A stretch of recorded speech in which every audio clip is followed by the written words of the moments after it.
এক সময় দেশের বাস্কেটবলের মূল কেন্দ্র ছিল রাজধানীর আবাহনী মাঠ সংলগ্ন এই জিমনেশিয়াম।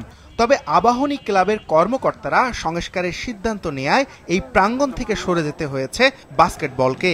তারপর থেকে ভাসমান দেশের এই খেলাটি।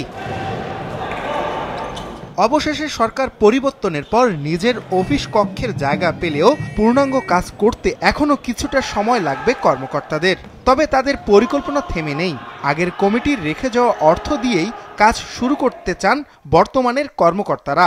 আমার ফার্স্ট টার্গেট হচ্ছে যে বাংলাদেশে একটা আন্তর্জাতিক মানের অর্থাৎ সাউথ এশিয়ার একটা বাস্কেটবল টুর্নামেন্ট আমরা হোস্ট করতে পারি কিনা। সেটা will B a big achievement for Bangladesh, big achievement for the players who play. আমাদের দুইটা অসুবিধা ছিল, একটা আমরা সলভ করতে পেরেছি, সেটা হচ্ছে জায়গা এবং অফিস। আরেকটা হচ্ছে আমাদের ফাইন্যান্সিয়াল অবস্থা। 2-3 বছর ঢাকা শহরে বাস্কেটবলের কোনো টুর্নামেন্ট হয়নি। আমরা চেয়েছি যে ছেলে মেয়েদেরকে অন্তত পক্ষে মাঠে ফেরায় আনা।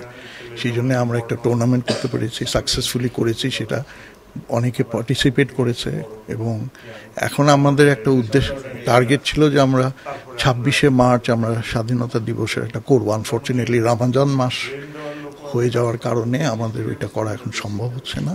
তবে আমরা প্রিপারেশন নিচ্ছি। যে ভাসমান থাকায় খেলোয়াড়রাও মুখ ফিরিয়ে নিয়েছিল বাস্কেটবল থেকে। তাদের আবারও ফেরানো ও নিয়মিত খেলা আয়োজনের লক্ষ্য এবার সাধারণ সম্পাদকের। টুর্নামেন্ট যদি না দেওয়া যায় তাহলে ক্লাবরা ইনসেন্টিভটা পাবে কোত্থেকে? তো এই জন্যই এবার ক্যালেন্ডারে আমরা league, first division, second division, league already declare করছি। কারণ লিগ হচ্ছে ক্লাবের একটা অন্যতম ফেস্টিভ্যাল যেখানে, এবং আমরা চিন্তা করছি, ফেডারেশনে আলোচনাও করছি যে বিদেশি খেলোয়াড়ের ব্যাপারে কতটুকু লিবারেল হওয়া যাবে। কারণ বিদেশি খেলোয়াড় আসলে সুবিধা হলো মান বাড়বে, সুবিধা হলো দেশি খেলোয়াড়রা মূল্যায়ন পাবে, কারণ একটা স্ট্যান্ডার্ড পাওয়া যাবে। তো একসময় এই বাস্কেটবলে ভিক্টোরিয়া, মোহামেডান, ব্রাদার্স ইউনিয়ন, আমি নিজেও ব্রাদার্স ইউনিয়নে খেলছি, শান্তিনগর ক্লাবে খেলছি, তো এগুলা তখন ছিল, বাট সময়ের বিবর্তনে হয়তো চলে গেছে।